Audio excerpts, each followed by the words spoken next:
ইশকে নবী ইশকে নবী ইশকে নবী জিন্দাবাদ ইশকে নবী ইশকে নবী জিন্দাবাদ ইশকে নবী ইশকে নবী ইশকে নবী জিন্দাবাদ ইশকে নবী জিন্দাবাদ রক্ত কণায় দফায় দফায় উঠে শিহরণ মুহাম্মাদের নামের সুরে গায় পাখি যখন আকুল সুরে শিল্পী কবি গাইলে প্রেমের নাতে নবী আকুল সুরে শিল্পী কবি গাইলে প্রেমের নাতে নবী মন হয়ে যায় পাগল পারা নামায় দু চোখ অশ্রু ধারা দিল পরিবেশ দুরুদ সুরে চায় দিদারের সাথ ইশকে নবী ইশকে নবী ইশকে নবী জিন্দাবাদ ইশকে নবী ইশকে নবী ইশকে নবী জিন্দাবাদ ইশকে নবী ইশকে নবী ইশকে নবী জিন্দাবাদ ইশকে নবী জিন্দাবাদ জান্নাত চির সুখেরি ঘর জান্নাত চির সুখেরি ঘর ওগো জানতে যদি তুমি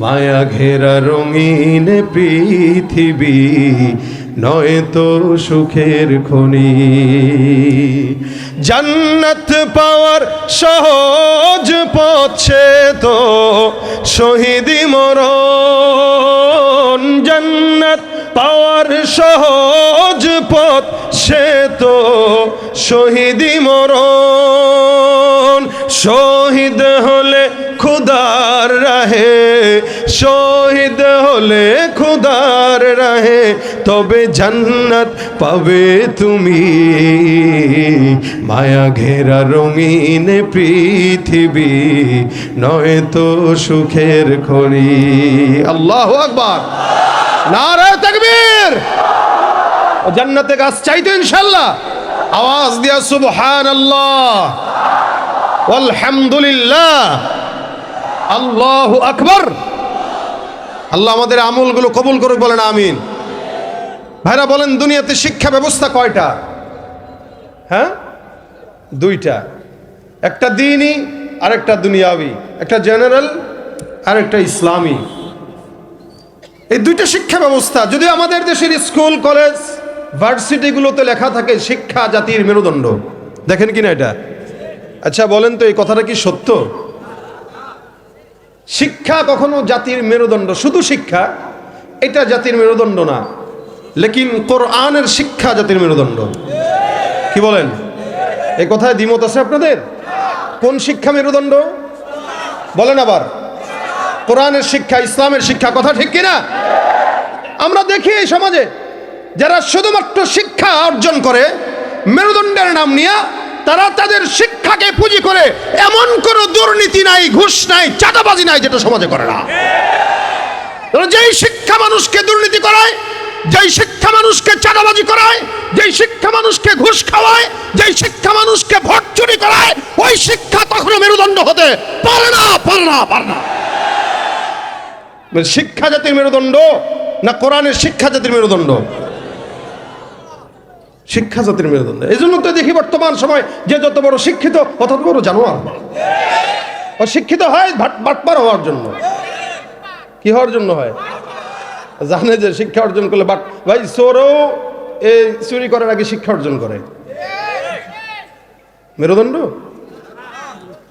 চুরি ভালো করতে পারলে মেরুদণ্ড হবে দুর্নীতি যে যত বেশি করতে পারে তত মেরুদণ্ড রক্ষা করে নাকি তাহলে শিক্ষা জাতির মেরুদণ্ড হতে পারে আর কোরআনের শিক্ষা জাতির কি হয় মেরুদণ্ড হয় কোরআনের শিক্ষা অর্জন করলে মানুষ মানুষ হয় আর শুধুমাত্র শিক্ষা অর্জন করলে জানোয়ার হয়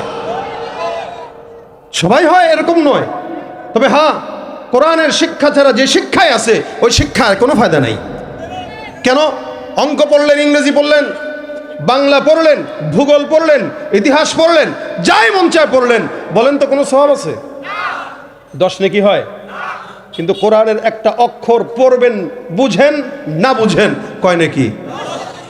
আচ্ছা, বাংলা বই ধরতে গেলে ওযু লাগে, পবিত্রতা লাগে। কোরআন ধরতে গেলে কি লাগে? লা ইয়ামাসসুহু ইল্লাল মুতাহহারুন। আল্লাহ পাক বলেন এটা পবিত্রতা ছাড়া ধরা যাবে। এটা যেহেতু পবিত্র, এটা ধরতে গেলেও কি লাগবে? আর এটা যেহেতু পবিত্র, এটা যে সিনা যাবে ওই সিনাও কি লাগবে? মাশাআল্লাহ, বুঝছেন আপনারা? আচ্ছা বলেন, ইংরেজি শেখার জন্য অন্তর পরিচ্ছন্ন দরকার আছে? আমাদের এই দেশে এই যে যতগুলো 53 জন হাফেজ পাগড়ি নিল, এদের কারো বয়স আমার মনে হয় না 15 বছরের বেশি আছে, 15-16 এরকম সর্বোচ্চ আছে। কিন্তু আকসারই দেখছেন সব 12 বছর 13 বছরের ভিতরে। একটা ইঞ্জিনিয়ার হওয়ার জন্য 30 বছর পার হয়ে যায়, ডাক্তার হওয়ার জন্য 30 বছর পার হয়ে যায়। এই 30 বছরে সে প্রেম করে না? শুধু করেনি, 30 বছরে 15-30টা পাল্টা ভালো হয়ে গেছে। এরপরেও কি ডাক্তার হইতে পারে না? কথা কয় না, পারে তো? কোনো ঝামেলা হয়? ইঞ্জিনিয়ার হইতে হইতে অনেক অকাম করে, এরপরেও হয় কি হয় না? কিন্তু আপনারা দেখান তো কোন ছেলে 30 বছরে হাফেজ হয়েছে? সব 10 থেকে 12 বছরের ভিতরে হয়। কেন? ইঞ্জিনিয়ার হওয়ার জন্য নফসের পবিত্রতার কোনো শর্ত নাই, ডাক্তার হওয়ার জন্য নফস পবিত্র হওয়ার কোনো শর্ত নাই, লেকিন হাফেজে কোরআন হওয়ার জন্য নফসের পবিত্রতা বিশাল বড় শর্ত। যার অন্তর যত পরিচ্ছন্ন, তার কলবে কোরআন তত আগে ঢুকে যায়। আর যার অন্তর যত নাপাক, ওর অন্তরে কোরআন কশ্চিন কালেও ঢুকে না। এখানে আমাদের দেশের রাজনৈতিক নেতারা সব বুঝে, স্টেজে উঠলে কয় আউযু বিল্লাহি মিনাশ শাইতানির রাজিম বিসমিল্লাহির রহমানির রহিম। নফস নাপাক, জবান নাপাক, যার কারণে অন্তরেও কোরআন ঢুকে না, মুখেও কোরআন বের হয় না। কথা ঠিক কিনা বলেন? নফস নাপাক, জবান নাপাক, যার কারণে নাপাক জিনিস দিয়া কোরআন বের হয় না, নাপাক দামাগে কোরআন ঢুকে না। এজন্য আউল বাউলরা বলে না, আল্লাহর কথার আগা মাথা বুঝি না। ওই যে কেমনে বুঝবে? দামাগে তো গাজা ভরা। কথা বলেন না কেন? দামাগে কি আছে? যেই দামাগে, যেই নফসে গাজা থাকবে, নারী থাকবে, মদ থাকবে, আল্লাহর কসম কোরআন আর কোরআনের ইলম ওই নফসে ঢোকার কোনো যোগ্যতা রাখে না। এন কোরআনের হাফেজ হওয়ার জন্য কি শর্ত বলেন? বললে মুখস্থ থাকবে, বলেন। পবিত্রতা। এজন্য আপনারা 30 বছর বয়সে কাউরে হাফেজে কোরআন হইতে দেখবেন না। তবে হ্যাঁ, অনেকে 60 বছরেও হয়, অনেকে 50 বছরেও হয়। কারা হয়? যে 60 বছরেও তার নফসকে পবিত্র রাখতে পারে। পবিত্রতা শর্ত, বয়স শর্ত নয়। আমরা এরকম অনেক আকাবিরকে দেখেছি, অনেক বুজুর্গানে দিন যারা বিবাহর পরে, বাচ্চা হওয়ার পরে হাফেজ হয়েছে। প্রত্যেক দিন এক পারা করে পড়তো, আর রাতের বেলা ওইটা দিয়ে আবার তারাবি পড়াইতো। এ বয়সে কিভাবে পারলো? নফস পবিত্র, যার কারণে কোরআন ঢুকে গেছে। এই জন্য কোরআন শেখার জন্য কি শর্ত বলেন? কোন পবিত্রতা? নফসের পবিত্রতা। আল্লাহ পাক কোরআনকে একটা আমাদের জন্য বিশাল বড় সম্পদ দিয়েছেন। এই কারণে মুমিনদের জন্য আল্লাহ পাক কোরআনকে দিয়েছেন, আর জাহেলদের জন্য আল্লাহ পাক সম্পদ দিয়েছেন। মুমিনরা কোরআনের দাম দেয়, জাহেলরা টাকার দাম দেয়। হযরত আলী রাদিয়াল্লাহু তাআলা সুন্দর করে একটা কথা বলতেন, রাদিনা কিসমাতিল জব্বারি ফিনা লানা ইলমুন ওয়ালিল জুহালি মালুন। হযরত আলী রাদিয়াল্লাহু তাআলা নাম তো শুনছেন আপনারা না? পিছনে ওরা শুনে নাই, শুনছেন সবাই? এখন কেমনে বুঝবো শুনছেন? কারণ সেদিন এক মেয়েকে এই আরেকজন প্রশ্ন করতেছে যে নামাজ ফজরের কয় রাকাত? এ বলতেছে নামাজ ফজরের কয় রাকাত? অনেকক্ষণ চিন্তা ভাবনা করে বলতেছে সরি আই ডোন্ট নো। কথা বোঝেন না আপনারা? সরি আমি জানি না। তার মানে মা বাবা জিন্দেগি তো পশ্চিম দিকে ফিরে সেজদা দেয় নাই। সাহাবা একরামদের নাম জানে না, তাবেঈদের নাম তো দূরের কথা, নবীদেরও নাম জানে না। আরো 5 বছর আগে একটা প্রশ্ন উত্তর পর্ব দেখেছিলাম, একজনকে প্রশ্ন করছে, ভাই 4 জন নবীর নাম বলেন। সে বলতেছে আবু বকর, ওমর, ওসমান, আলী। কি নবী? এই হলো আমাদের হাল। হযরত আলীকে নবী বলেন আনা মাদিনাতুল ইলম ওয়া আলীউন বাবুহা। আমি হলাম ইলমের শহর, এই শহরে ঢুকতে গেলে আলী ছাড়া ঢুকতে পারবো না। এই শহরের দরজা হযরত আলী। এই শহরের দরজা কে? হযরত আলী। আলী বলতেছেন রাদিনা কিসমাতিল জব্বারি ফিনা লানা ইলমুন ওয়ালিল জুহালি মালুন। হযরত আলী রাদিয়াল্লাহু তাআলা আনহু বলেন আমাদের জন্য আল্লাহ পাক দুনিয়ার ইলমকে রাখেন নাই, দ্বীনের ইলমকে রেখেছেন। আমাদের জন্য আল্লাহ পাক যেই বন্টন করেছেন এই বন্টনে আমরা সন্তুষ্ট। আল্লাহ পাক রব্বুল আলামিন আমাদের জন্য মুমিনের জন্য দ্বীনের ইলম বন্টন করে দিয়েছেন। আর যত জাহেলরা আছে জাহেলদের জন্য আল্লাহ পাক সম্পদ রেখে গেছেন, যার কারণে দেখবেন জাহেলদের কাছে টাকার দাম আছে, ইলমের দাম নাই। আর ওলামা ইকরামদের কাছে ইলমের দাম আছে, টাকার কোনো দাম নাই। যার কারণে ওলামা ইকরামরা নিজের পকেটের টাকা খরচ করে মাদ্রাসার পিছনে দেয়, ঠিক না? আপনারা দেখছেন তো এখানে ওস্তাদরাও মাদ্রাসায় বছরে বছরে টাকা দিতেছে, অথচ বেতন পায় কত? লানা ইলমুন ওয়ালিল জুহালি মালুন, আমাদের জন্য ইলম, তাদের জন্য কি? কথা বুঝে না, সম্পদ। এখন আরেকটু বলেন, মুমিনদের জন্য ইলম, জাহেলদের জন্য মাল। বলেন মুমিনদের জন্য কি আর জাহেলদের জন্য কি? এই কারণে দেখবেন নির্বাচন আসছে তো অনেক জাহেলদেরকে 100 টাকা দিয়ে নিজের মাথা বিক্রি করে দিবে। ওর কাছে এলিমের দাম নাই, ওর কাছে জাহেল তো টাকার দাম। আবার কারো কাছে 100 টাকারও দাম নাই, 1 কাপ চা দিলেই তারা কিনতে পাওয়া যায়। কথা ঠিক কিনা ভাই বলেন তো? এই দেশে ছাগল বিক্রি হয় না? ছাগল হয়তো বিক্রি কয় টাকা? 10,000 টাকার নিচে তো আমার মনে হয় না উপযুক্ত ছাগল পাওয়া যায়। 10,000 টাকা মিনিমাম লাগে না? একটা ছাগলের জন্য 10,000 টাকা লাগে। একটা গরু কিনতে কয় টাকা লাগে? 60-70 হাজার, 1 লাখ, বেশিও আছে। একটা ছাগলের দাম আছে 10,000 টাকা, একটা গরুর দাম আছে 1 লাখ টাকা, একটা মুরগি দেশিটা কিনতে গেলেও আছে 1,000 টাকা। আর এই বলদ গুলারে কিনতে 100 টাকা লাগে না, 1 কাপ চা দিলেই কিনা যায়। যাদের হাতে যায় ক্ষমতা, দেশ যেন বাপের ভিটা, রাখতে চেয়ার শুরু করে বিদেশিদের পাচাটা। বিদেশিদের কথা মতো চালায় ওরা নিজের দেশ, দেখতে দেখতে গোল্লায় গেল আমার সোনার বাংলাদেশ। কেউ দিল না সবাই নিল, আমরা যে কলুর বলদ, সারা বছর নেয় না খবর, নির্বাচনে খুব দরদ।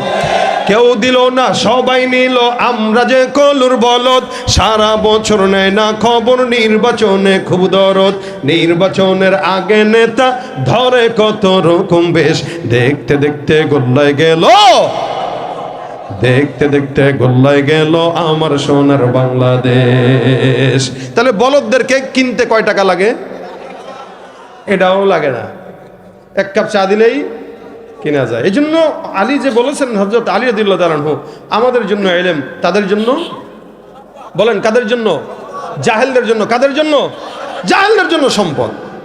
হযরত আবু হুরায়রা রাদিয়াল্লাহু তাআলা আনহু বর্ণনা করেন, নবী করিম সাল্লাল্লাহু আলাইহি ওয়াসাল্লাম একবার আবু হুরায়রাকে জিজ্ঞাসা করতেছিলেন, হে আবু হুরায়রা, গনিমতের কিছু মাল আছে, এগুলো তো সব সাহাবা একরামদেরকে বন্টন করে দেওয়া হতো, তো তুমি আমার কাছে চাইলেই তো তোমাকে আমি কিছু দেই, চাও না কেন? অভাব অনটনে আসো। হযরত আবু হুরায়রা ইলমের পিছনে ছুটতে যে সারা জিন্দেগি ইনকাম করার সুযোগ পান নাই। রাসূল সাল্লাল্লাহু আলাইহি ওয়াসাল্লাম বলেন, গনিমতের মাল চাও, আমি তোমাকে দেই। হযরত আবু হুরায়রা বলেন, ইয়া রাসূলুল্লাহ, আমার কাছে গনিমতের মালের চাইতে আপনার সিনার ভিতরে যে ইলম আছে ওই ইলমের দাম অনেক বেশি। ইয়া রাসূলুল্লাহ, আপনি আমাকে ইলম দান করেন, আপনার সিনার থেকে ইলম দিয়া দেন। আল্লাহর নবী ডাক দিয়া বলে, হে আবু হুরায়রা, এই জায়গায় বসে যাও। আবু হুরায়রা বসলেন, পয়গম্বর বসলেন। আল্লাহর নবী ডাক দিয়া বলে, আবু হুরায়রা, মাঝখানে একটা চাদর বিছাও। আল্লাহর নবীর সাহাবী আবু হুরায়রা বলেন, আল্লাহর নবীর আদেশে আমি আমার গায়ের চাদরটা মাঝখানে বিছায় দিলাম। আমার এখনো চোখে ভাসে আমার গায়ের উকুনটা আমার চাদরের মধ্যে কিলবিল করে হাঁটছিল। নবী আমার দিকে তাকে একটা মুস্কি হাসলেন, তারপরে কি যেন পড়লেন। আল্লাহর নবী সাল্লাল্লাহু আলাইহি ওয়াসাল্লাম পড়লেন, পড়ার পরে কি যেন ওই জায়গার ভিতরে রাখলেন। নবী আমাকে পড়া শেষ হওয়ার পর ডাক দিয়া তাকায় বলে, হে আবু হুরায়রা, এই চাদরটা সুন্দর করে জড়ায় ধরো, তোমার সিনার সঙ্গে লাগায় চাদরটা ভাঁজ করে সুন্দর করে একটু জড়ায় ধরে নাও। আমি আমার পয়গম্বরের কথা অনুযায়ী চাদরটা ভাঁজ করলাম, তারপর ওই চাদরটাকে আমি আমার সিনার সঙ্গে লাগাইলাম। আল্লাহর কসম, আল্লাহর নবীর ওই বরকতি চাদর যেটা আমি আমার সিনার সঙ্গে লাগাইলাম, ওই দিনের পর থেকে আমি আবু হুরায়রার সিনার ভিতরে আল্লাহ পাক রব্বুল আলামিন ইলমের গভীরতা দান করে দিয়েছে। আল্লাহর নবী সাল্লাল্লাহু আলাইহি ওয়াসাল্লামের সিনার থেকে আবু হুরায়রার সিনার মধ্যে কোরআনের নূর আল্লাহ দিয়ে দিয়েছেন। এটাকে সিনার থেকে সিনা আল্লাহ পাক দান করলেন। আল্লাহ পাক রব্বুল আলামিন লৌহে মাহফুজে প্রথমে কোরআনকে রাখলেন, তারপরে আল্লাহ পাক রব্বুল আলামিন ওখান থেকে এটা নাজিল করলেন। আল্লাহ বলেন নাযালা বিহির রূহুল আমিন। আমার আল্লাহ পাক রব্বুল আলামিন বলেন নাযালা বিহির রূহুল আমিন, জিবরিলের মাধ্যমে এটা নাজিল করলাম। আলা কলবিকা লিতাকুনা মিনাল মুনযিরিন, মুসলমান নবীর উম্মত আল্লাহ পাক রব্বুল আলামিন আগে এটা জিবরিলের মাধ্যমে দিয়েছেন, তারপরে আল্লাহ পাক রব্বুল আলামিন জিবরিলের মাধ্যমে পয়গম্বরের সিনার মধ্যে ঢুকায় দিয়েছেন। কোথায়? সিনায়। কোথায়? ওই যে বললাম কোরআন ঢুকানোর জন্য সিনাটাকে পরিচ্ছন্ন রাখা দরকার। আল্লাহ পাক রব্বুল আলামিন পয়গম্বরের সিনার মধ্যে দিয়েছেন। সমস্ত নবীদেরকে আল্লাহ পাক যত কিতাব দান করেছেন প্রত্যেকটা নবীকে হাতে ধরে ধরে আল্লাহ পাক কিতাবগুলো দিয়েছেন। মূসা নবীকে আল্লাহ পাক রব্বুল আলামিন কিতাব দান করলেন, হাতের ভিতরে ধরা দিলেন, বই আকারে নাও, এটা তোমার কিতাব। হে পয়গম্বর মূসা, তুমি এটার উপরে আমল করো, উম্মতকে আমল করতে বলো। আমি আল্লাহ পাক রব্বুল আলামিনের উপরে দায়িত্ব নয়, এটা তোমার দায়িত্ব। তোমার উম্মত যতদিন থাকবে, তুমি যতদিন থাকবা, এই কিতাবের উপরে তুমি আমল করবা। আল্লাহ পাক বলেন এ দাউদ, তোমাকে কিতাব দান করলাম সিনার মধ্যে নয় হাতের মধ্যে। ঈসাকে কিতাব দান করলেন সিনার মধ্যে নয় হাতের মধ্যে। দায়িত্ব কার? বলে আল্লাহর নয়। যার কারণে এখনো পর্যন্ত বাজারে তাওরাত জাবুর ইঞ্জিল আছে, কিন্তু একটাও 1 নম্বর নয়, সব 2 নম্বর। কেন? আল্লাহর হাতে দায়িত্ব ছিল না, এই কারণে মানুষ বিকৃত করে ফেলছে। কিন্তু আল্লাহ পাক রব্বুল আলামিন কোরআনটা যখন দান করলেন, আল্লাহ পাক রব্বুল আলামিন বলেন ইয়া রাসূলুল্লাহ, এই কোরআনটা আমি আল্লাহ পাক রব্বুল আলামিন দান করলাম পয়গম্বর, সব নবীদেরকে আমি আল্লাহ হাতের মধ্যে ধরাইলাম, কিন্তু কোরআনটা যখন আমি আল্লাহ দান করলাম, এটা আমি আল্লাহ পাক আপনার হাতে বই আকারে ধরাই নাই। 23 বছরের জিন্দগিতে একটা একটা আয়াত করে আমি আল্লাহ আপনার সিনার মধ্যে কোরআনটাকে ঢুকায় দিলাম। আল্লাহ পাক ডাক দিয়া বলেন ইন্না নাহনু নাযালনা যিকরা ওয়া ইন্না লাহু লাহাফিজুন। এই কিতাবটা আমি আল্লাহ পাক রব্বুল আলামিন নাজিল করলাম, এটার হেফাজতের দায়িত্ব আমি আল্লাহ কুদরতে হাতের মধ্যে নিয়ে নিলাম। সুবহানাল্লাহ। এ মুসলমান নবীর উম্মত, আল্লাহ পাক রব্বুল আলামিন পয়গম্বরকে সিনায় কোরআন দিয়া দিয়েছেন। এখন নবীর ওস্তাদকে আল্লাহর নবী বলেন আল্লামানি রব্বি ফাআহসানা তালিমা ওয়া আদবানি রব্বি ফাআহসানা তাদিবা। আল্লাহর নবী ডাক দিয়া বলেন হে উম্মতের দল, আল্লাহ পাক রব্বুল আলামিন আমাকে উম্মি নবী বানাইলেন। আমি ইলম জানতাম না, স্বয়ং আল্লাহ জিবরিলের মাধ্যমে ওস্তাদ হয়ে আমি নবীকে দ্বীনের ইলম শিক্ষা দিয়েছেন। আদব জানতাম না, কিন্তু আল্লাহ পাক রব্বুল আলামিন নিজের শিক্ষক হয়ে আমি পয়গম্বরকে আদব শিখিয়েছেন। সুবহানাল্লাহ। যেই কোরআনের এলেমের শিক্ষকটা স্বয়ং কে? জোরে বলেন আল্লাহ। আল্লাহ শিখাইছেন জিবরিলকে, জিবরিল শিখাইছেন নবীকে, নবী শিখাইছেন সাহাবা আজমাইনদেরকে, সাহাবা আজমাইন শিখাইছেন তাবেঈদেরকে, তাবেঈ তাবে তাবেঈ আইম্মা মুজতাহিদিন সালফে সালিহিন, সিনাত থেকে সিনা, সিনাত থেকে সিনা, এই পর্যন্ত ১৫০০ বছর হয়ে গেছে। বাংলা বুখারী আর শুধু শুধু তরজমা পড়লেই আলেম হওয়া যায় না। এই সিনার এলেম ওলামা একরামদের সিনাত থেকে নেওয়ার জন্য তাদের দরসে বসা লাগে, ঠিক কিনা? এমনি হয় না। আমাদের উস্তাদ, আমার মুরব্বী শেখ মুফতি হাফিজউদ্দিন দামাত বরকাতুহুল আলিয়া হযরত আমার তালিমি মুরব্বী ছিলেন যখন মাদ্রাসায় পড়ি, মালিবাগ মাদ্রাসার প্রধান মুফতি। তা হুজুরকে আমরা দেখতাম আমাদের মাদ্রাসায় আসাদ মাদানী রহমতুল্লাহ আলাইহি আসতেন। উনি যখন আসতেন, আসাদ মাদানী আওলাদে রাসূল, আসাদ মাদানী রহমতুল্লাহ আলাইহি যখন মাদ্রাসায় আসতেন, হযরত জুতা যখন খুলতেন, আমার ওস্তাদকে আমরা দেখতাম জুতাটা এভাবে ভাঁজ করে এই সিনার সাথে এবং এভাবে জড়ায় ধরে পরে হুজুরের পিছে পিছে হাঁটতেন। আমরা একদিন দর্শের ভিতরে হুজুরকে জিজ্ঞাসা করছি, হুজুর জুতা আপনি নিয়ে এই জায়গায় রাখেন কেন? শোনো বাবা, আকাবিরদের জুতার ভিতরেও এলেম আছে। আকাবিরদের জুতার ভিতরে, এই জন্য আশরাফ আলী থানভী রহমতুল্লাহ আলাইহির খানকায় কোনো আলেম যদি যাইতো, কখনো কখনো উনি তার চেহারা দেখলে পড়তে পারতেন, ওনারা মুতালা করতে পারতেন মানুষের চেহারা, কে কি ধরনের চোখ দেখলে বলে দিতে পারতেন। ওদের কলব কাশফ খোলা ছিল, তাদের চোখ আমাদের চোখ এক না। তো উনি কিছু কিছু মানুষকে মসজিদে বলতেন, এই 5 ওয়াক্ত নামাজের পর মুসল্লিদের জুতা ঠিক করবা, এটা তোমার কাজ। জুতা ঠিক করতে দিয়ে দিতেন। কেন? যে যত বেশি জুতা ঠিক করতে পারে তার অন্তর তত পরিচ্ছন্ন থাকে, কারণ অহংকার দূর হয়। আর অহংকার যখন দূর হয় তখন ওই নফসের ভিতরে কোরআনের আমিকত আল্লাহ দান করে দেন। ভাইরা আমার, এই কারণে কোরআনের ইলমটা আল্লাহ পাক রব্বুল আলামিন নিজে শিখাইছেন। সিনাত থেকে সিনা এই পর্যন্ত আসছে। আমাদের মাদ্রাসায় যখন আমরা বুখারী পড়ি, কিছু কিছু হাদিস বর্ণনা করার সময় আমাদের ওস্তাদ আমাদেরকে খেজুর খাওয়াইছেন, এটাকে মুসালসাল হাদিস বলে। কিছু কিছু খেজুর খাওয়াইছেন, হাদিস বর্ণনা করেছেন। সাহাবা একরামরাও যখন রাসূল থেকে হাদিস শুনেছেন, আল্লাহ নবী সাল্লাল্লাহু আলাইহি ওয়াসাল্লাম ওই হাদিস জিনিস আছে ইসলামের ইসতিলাহ, এগুলো পরিভাষা। কিছু পরিভাষার তর্জমা হয় না, যেমন আব্বা। আপনারা কি আব্বাই ডাকেন না অন্য কিছু ডাকেন? বাবাই তো ডাকেন, বাবা বা আব্বা, এগুলাই তো। এখন বাবা আপনাকে জন্ম দিয়েছে, তাই মানে আপনি যদি তর্জমা বলতে পারেন যে আব্বা আর না ডাইকা জন্মদাতা বলি, বাবা কি খুশি হবে? তর্জমা হয় না, বাবা বাবাই। আচ্ছা, আল্লাহকে যদি কেউ সৃষ্টিকর্তা ডাকে হবে? হবে না। অনেকে ডাকে, হবে না। আল্লাহকে ভগবান ডাকলে হবে? কেন হবে না? ভগবানের ভ বাদ দেন না, গবান হয়, কোনো অর্থ হয়?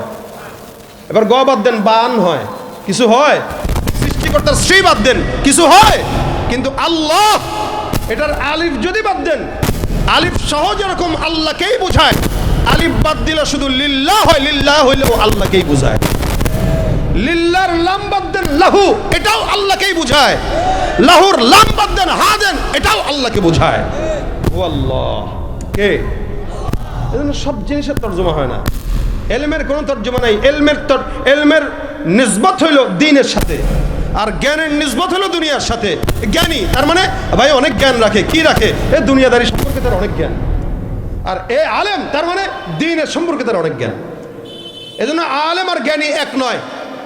আলেম আর জ্ঞানী এক নয়। রাসূল বলেন, তালাবুল ইলমি ফারিদাতুন আলা কুল্লি মুসলিম। প্রত্যেকটা মুসলমানের জন্য ইলম তলব করা কি? বলেন না কি?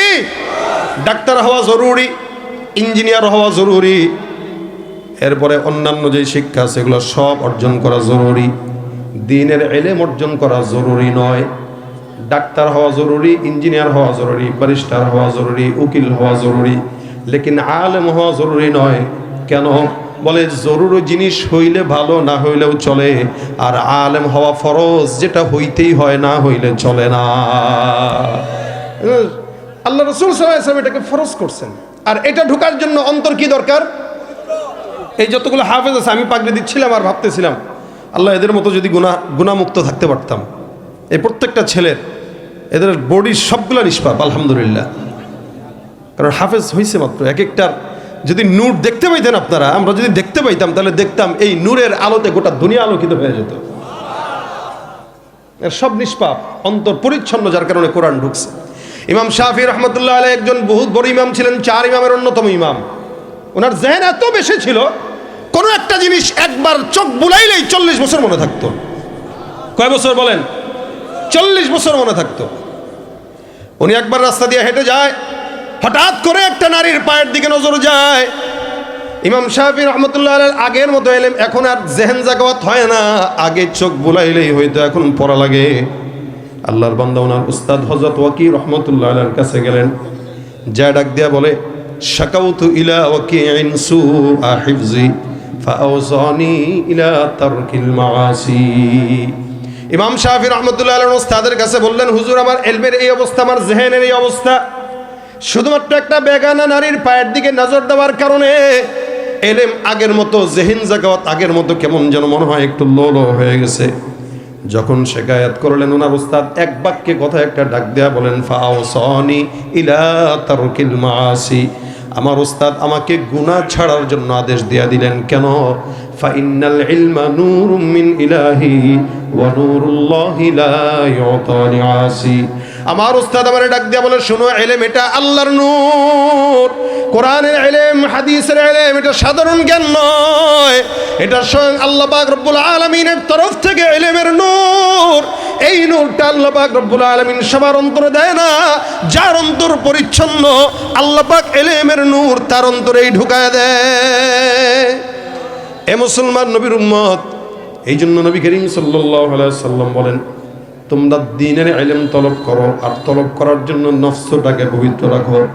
যারা দ্বীনের ইলম শিখে আর শেখায়, আল্লাহর নবী বলেন, তারা দুনিয়ার জমিনের মধ্যে সবচাইতে আল্লাহর দরবারে দামি। সুবহানাল্লাহ।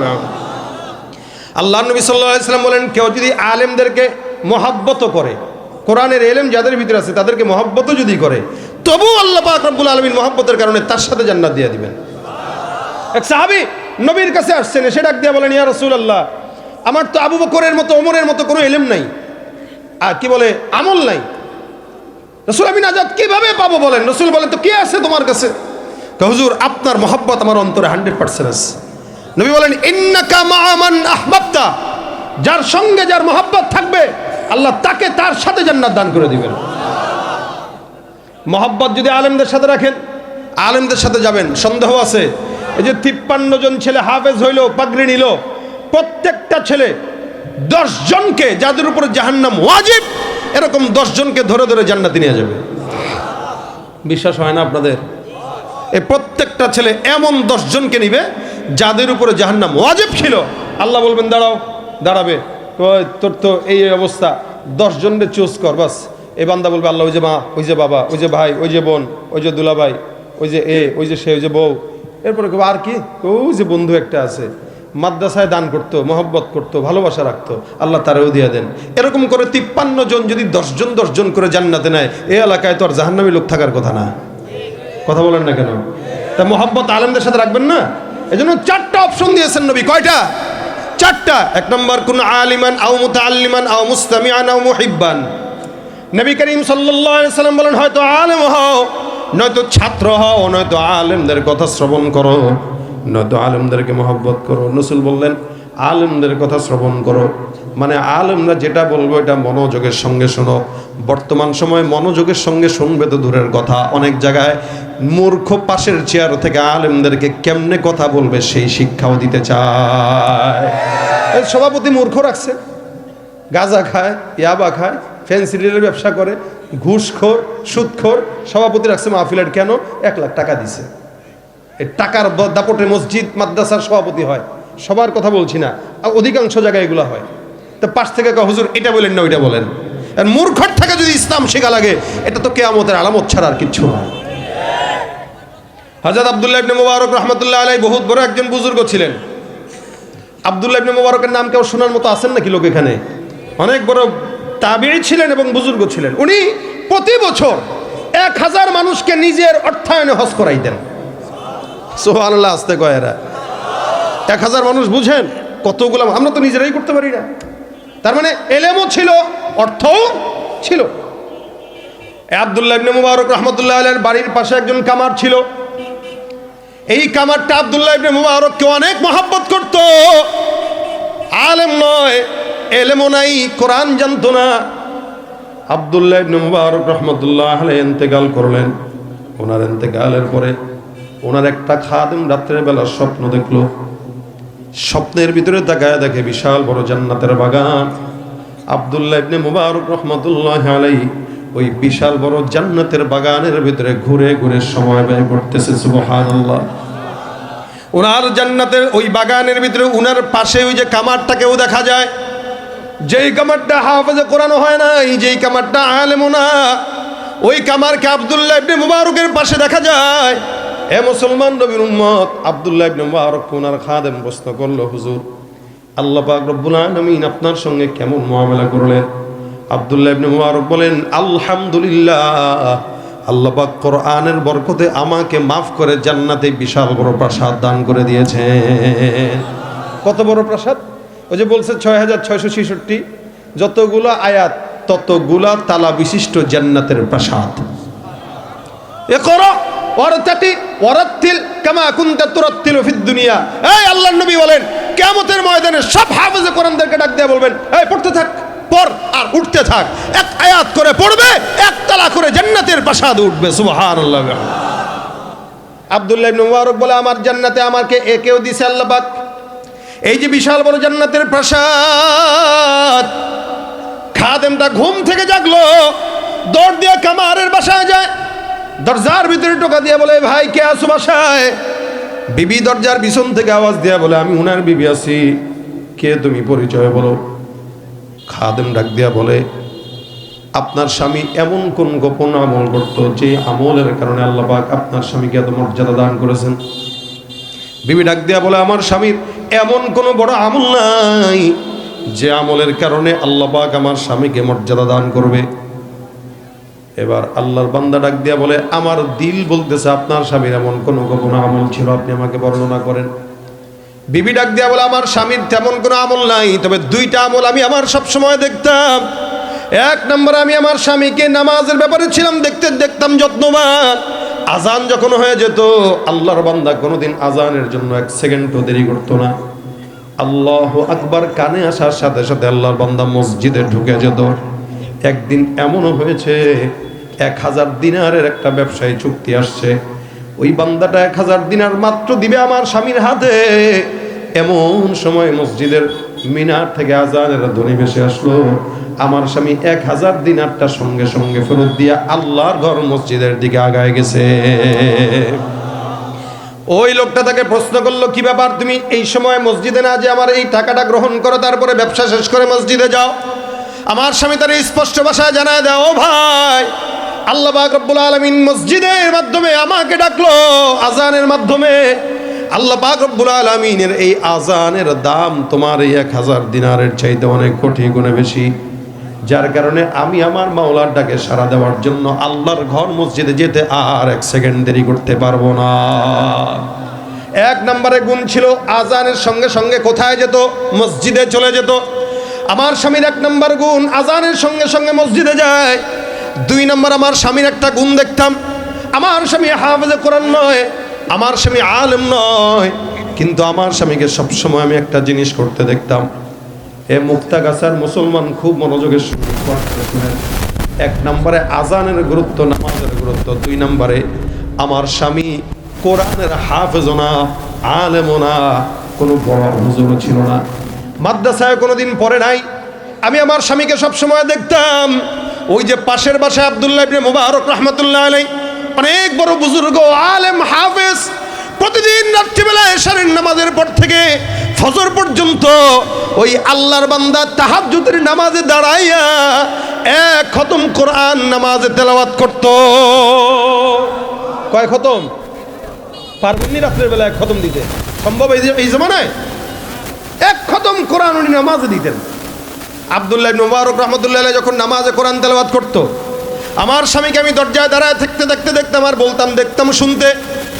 দরজার কিনারায় দাঁড়াইয়া আব্দুল্লাহ ইবনে মুবারকের দিকে তাকাইয়া বারবার আফসোস করে বলতো, মালিক,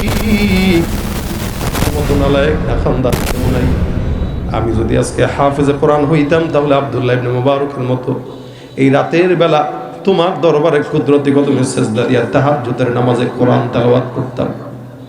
আমি হাফেজে কোরআন হইতে পারলাম না, সন্তানরেও বানাইতে পারলাম না।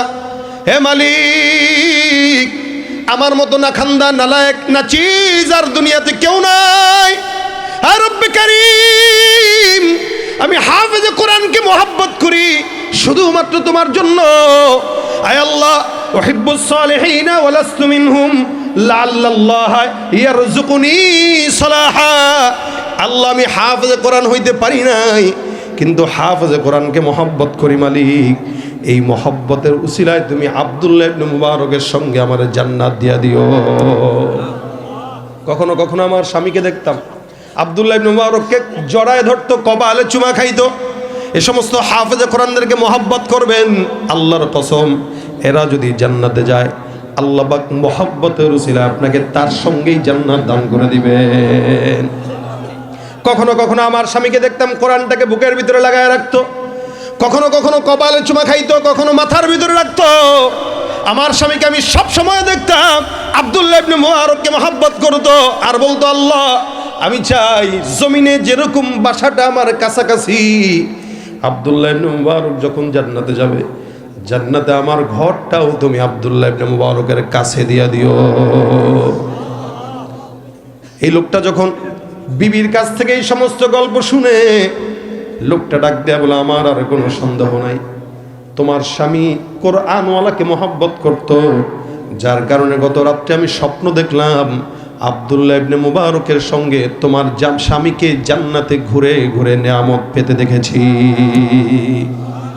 এ মুসলমান, এই কারণে রাসূল সাল্লাল্লাহু আলাইহি সাল্লাম বলেন, মুহিব্বান হও, মহব্বতকারী হও। এ সমস্ত বিশ্বজয়ী হাফেজদেরকে বাংলাদেশে কদর করে না, কিন্তু 6-4 যারা মানে তাদের জন্য ফ্ল্যাট আর গাড়ির বরাদ্দ থাকে। যারা ব্যভিচার, যারা প্রসার ঘটায়, তাদেরকে ঠিকই এই জমিন থেকে, সরকার থেকে পদক দেওয়া হয়, অথচ উচিত ছিল এই ছোট্ট ছোট্ট হাফেজে কোরআনদেরকে সরকারিভাবে পদক দেওয়ার, সরকারিভাবে সম্মাননা দেওয়ার। কথা বলেন ঠিক কি? এদের সম্মান দুনিয়াতে না দিলেও কি আর যায় আসে? আল্লাহ পাক ফেরেশতাদেরকে দিয়ে এদের পায়ের নিচে নূরের পাকড়া বিছায় দেয়। জবান খুলে বলেন আল্লাহু আকবার, আল্লাহ।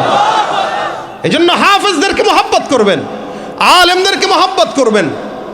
ইনশাআল্লাহ মহব্বতের কারণে আল্লাহ পাক তাদের সাথে জান্নাত দিবে ইনশাআল্লাহ। দূর থেকে পারবেন দূর থেকে করবেন, কাছ থেকে পারবেন কাছ থেকে করবেন, যে যেভাবে পারেন আলেমদেরকে, হাফেজদেরকে মহব্বত করেন। পাশাপাশি শিখার চেষ্টা করেন। রমজান আসতেছে সামনে, আর 1.5 মাস আছে সর্বোচ্চ। এই 1.5 মাস কোরআনের জন্য চর্চায় লেগে যান। রমজান আসলে যত কোরআন পড়তে পারেন, রমজান আসলে যেন কোরআন পড়তে পারেন, শিখতে পারেন, লেগে যান।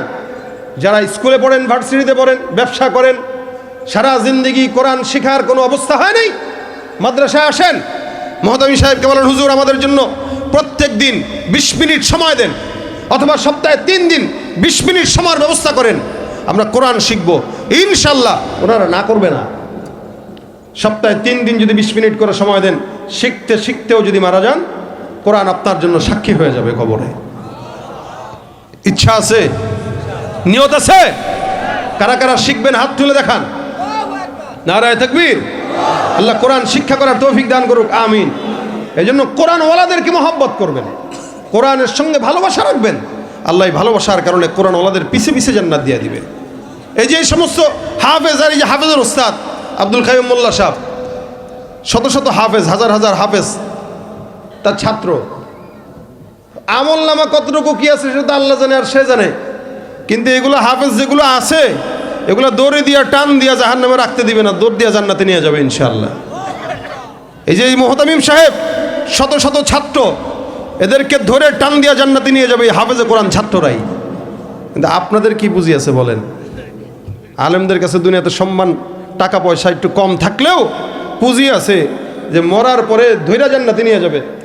কিন্তু যারা আলেম হইতে পারেন নাই, শিখতেও পারেন নাই, মহব্বতও করেন না, আপনাদের কি আছে একটু বলেন? আপনি কবেন আমার ক্ষমতা আছে, ক্ষমতা নিয়ে আপনি আঙ্গুল চুষেন। লানা ইলমুন ওয়ালিল জুহালি মালুন। আল্লাহ রাসূল সাল্লাল্লাহু আলাইহি ওয়াসাল্লাম সাহাবী বলেছেন যে আমাদের জন্য এলেম, আর আপনি যদি বলেন আপনার ক্ষমতা, তাহলে আপনি জাহেলের কাতারে আছেন। কারণ আপনার কাছে ক্ষমতাই বড়, টাকাই বড়, আর উলামা ইকরামের কাছে ইলম আর কোরআনের মহব্বত বড়। এই জন্য টাকা পাইলে মানুষ গরু ছাগল হয়, ইলম পাইলে মানুষ মানুষ হয়। আল্লাহ আমাদেরকে মানুষ হওয়ার তৌফিক দান করুক, বলেন আমিন। এই সমাজকে আল্লাহ পাক কোরআনের সমাজ বানায় দেখ, বলেন আমিন। কোরআন যদি কোনো ব্যক্তি জীবনে আসে, ব্যক্তি জীবন শান্তি, সমাজ জীবনে গেলে সমাজ জীবন শান্তি, পরিবারে গেলে পরিবারের শান্তি, সংসদে গেলে সংসদে শান্তি। এজন্য সন্তানকে ডাক্তার বানান, আগে কোরআন শিখান। ডাক্তার হবে, কসাই হবে না। ইঞ্জিনিয়ার বানান, আগে কোরআন শিখান। ইঞ্জিনিয়ার হবে, ইনশাআল্লাহ রডের পরিবর্তে বাঁশ দিবে না। সাংবাদিক বানান, কোরআন শিখান, সাংবাদিক হবে, হলুদ সাংবাদিক হবে না। নেতা বানান, এমপি বানান, কোরআন শিখান, এমপি মন্ত্রী হবে, চোর আর বাটপার দুর্নীতিবাজ হবে না। এই জন্য ভাইয়েরা আমার, কোরআন যে জায়গায় যাবে ওই জায়গায় আলোকিত করবে। আল্লাহ পাক যেন এই কোরআনের সঙ্গে আমাদের থাকার তৌফিক দান করে, বলেন আমিন।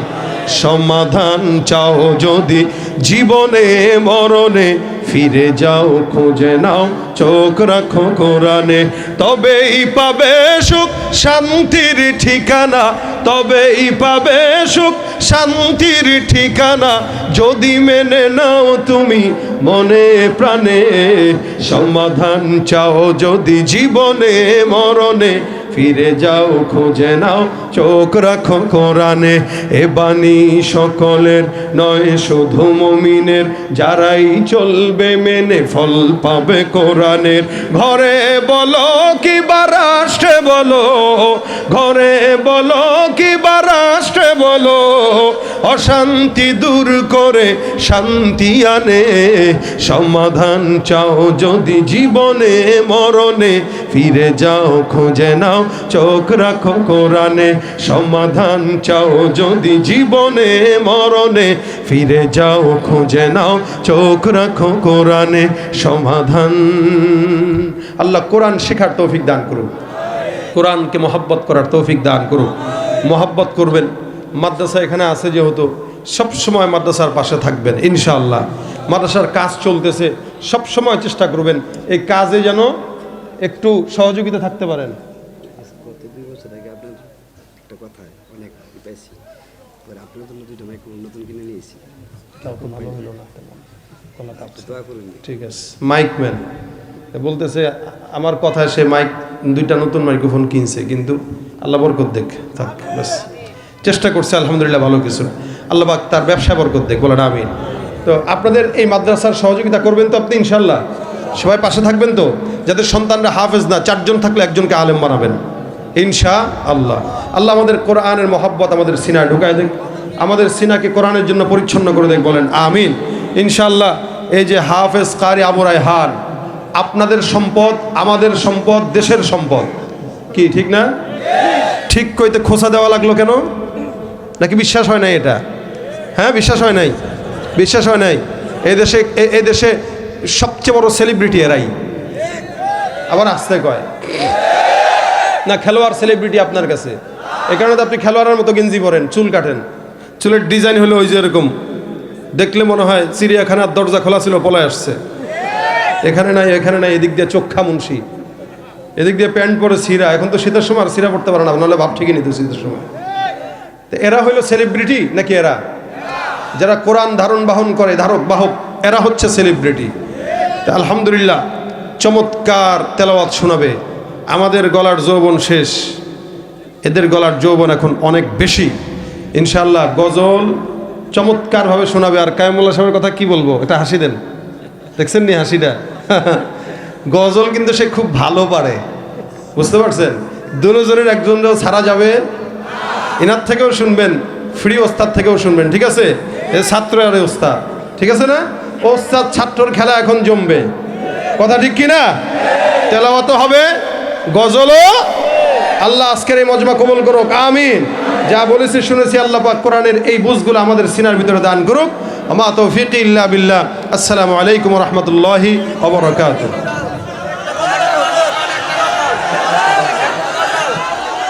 আমাদের সকলের অনুরোধ,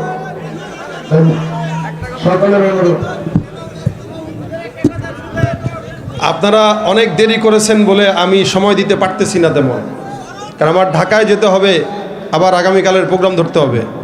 এজন্য সামনে থেকে আবদার করব, ভাই মাহফিলটা সাজাইলে যেন একটু পরিচ্ছন্ন করে সাজায়, অর্থাৎ মাহফিল যেন মোটামুটি 12টায় শেষ হয়ে যায়। আলোচক কম থাকবে, প্রত্যেকটা আলোচক মন ভরে আলোচনা করবে, ঠিক না? বড় প্রোগ্রাম এটা সুন্দরভাবে যেন করতে পারে। আল্লাহ পাক ওনাকে হিম্মত দিয়েছেন, এই হিম্মতটা আরও দান করুন। আজকের এই প্রোগ্রাম আপনারা শেষ পর্যন্ত থাকবেন ইনশাআল্লাহ, এই কথা দিচ্ছেন তো? এই কথা দিচ্ছেন? তাহলে একটা গজল শোনানো যায় আমার সঙ্গে গান, হ্যাঁ ঠিক আছে ভাই? বাউলদের গান আমরা গাই না, বাউলরা যেগুলা গায় ওগুলা যারা শুনে এগুলো সব ওদের কাতারের। আর আমরা ইসলামী সঙ্গীত গাই আল্লাহর শানে, এটা হচ্ছে হাসান বিন সাবেতের উত্তরসূরিদের কাজ। কবি হাসান বিন সাবেত এরকম কবিতার চর্চা করতেন, শেরের চর্চা করতেন, ওই চর্চা আমরা করি, ঠিক না? এই চর্চা আপনারাও করবেন ইনশাআল্লাহ। আল্লাহ পাক রব্বুল আলামিন এই চর্চাগুলো আমাদের সমাজে বেশি বেশি করার তৌফিক দান করুন। অপসংস্কৃতির মোকাবেলায় ইসলামী সংস্কৃতিকে আল্লাহ পাক কবুল করুক, বলেন আমিন। এজন্য অনেকে খালি ফোন দেয়, হুজুর আপনাদের গজলের বই থাকলে, এটাও গাড়িতে আছে, কোনো সমস্যা নাই। যাদের চর্চা করা দরকার আপনারা এগুলো নেবেন। এই সমস্ত চর্চা, এই যে হাফেজ কারি আবু রায়হান এত সুন্দর গজল গায়, এগুলো কি শুনলে ভালো লাগে না? এখন আমি দেখবো আপনারা আমাদের গজল কতটুকু পারেন, আমার সাথে গাইতে পারবেন? পারবেন? ইশকে নবী জোরে জিন্দাবাদ, কি হবে? ইশকে নবী, ইশকে নবী, ইশকে নবী জিন্দাবাদ, ইশকে নবী জিন্দাবাদ, ইশকে নবী জিন্দাবাদ, জোরে ইশকে নবী, ইশকে নবী জিন্দাবাদ, ইশকে নবী জিন্দাবাদ। আমার মনের ভুবন জুড়ে উঠলো যখন চাঁদ, তারার মিছিল কোরাস ধরে বলল মুহাম্মদ। আমার মনের ভুবন জুড়ে উঠলো যখন চাঁদ, তারার মিছিল কোরাস ধরে বলল মুহাম্মদ। ঝিঝির দোলু দুরুদ সুরে নামলো খুশি রাত দুপুরে, সেই খুশিতে জাগলো ধরা, চললো ক্ষমার পরম্পরা। মনের আকাশ আনলো মনে দূর মদিনার চাঁদ। ইশকে নবী, ইশকে নবী, ইশকে নবী জিন্দাবাদ। ইশকে নবী, ইশকে নবী জিন্দাবাদ। ইশকে নবী, ইশকে নবী, ইশকে নবী জিন্দাবাদ। ইশকে নবী জিন্দাবাদ। রক্ত কণায় দফায় দফায় উঠে শিহরণ, মুহাম্মাদের নামের সুরে গায় পাখি যখন। আকুল সুরে শিল্পী কবি গাইলে প্রেমের নাথে নবী। আকুল সুরে শিল্পী কবি গাইলে প্রেমের নাথে নবী। মন হয়ে যায় পাগল পারা, নামায় দু চোখ অশ্রু ধারা। দিল পরিবেশ দুরুদ সুরে চায় দিদারের স্বাদ। ইশকে নবী, ইশকে নবী, ইশকে নবী জিন্দাবাদ। ইশকে নবী, ইশকে নবী, ইশকে নবী জিন্দাবাদ। ইশকে নবী, ইশকে নবী, ইশকে নবী জিন্দাবাদ। ইশকে নবী জিন্দাবাদ। আসসালামু আলাইকুম ওয়া রাহমাতুল্লাহ। আলহামদুলিল্লাহ, আলহামদুলিল্লাহ। নবীর ইশকে, নবীর ইশকে নজর ইজ্জতকে রক্ষা করবার জন্য, কাদিয়ানীদেরকে অমুসলিম ঘোষণা করবার জন্য আমরা মুক্তাগাছাবাসী তৈরি আছি ইনশাআল্লাহ। আমাদের মুরব্বীরা যখন